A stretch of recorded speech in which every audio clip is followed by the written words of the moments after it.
Welcome to Burlap Teachers. Enjoy the video. In this video, I will explain how to change brakes on a Hyundai Santa Fe. First, ensure your vehicle is on a level surface and engage the parking brake.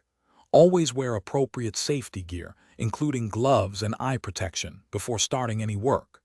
Gather all necessary tools such as a floor jack, 2 sturdy jack stands, a lug wrench, and a C-clamp. Carefully loosen the lug nuts, then lift the vehicle and secure it properly on the jack stands for stability. With the vehicle securely lifted, fully remove the wheel and place it somewhere safe.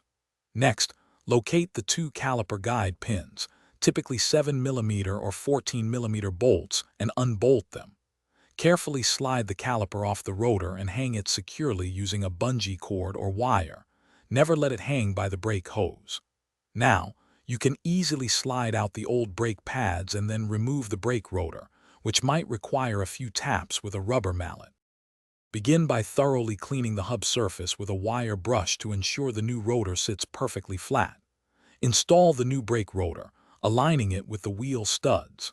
Next, insert the new brake pads into the caliper bracket, ensuring they are correctly seated.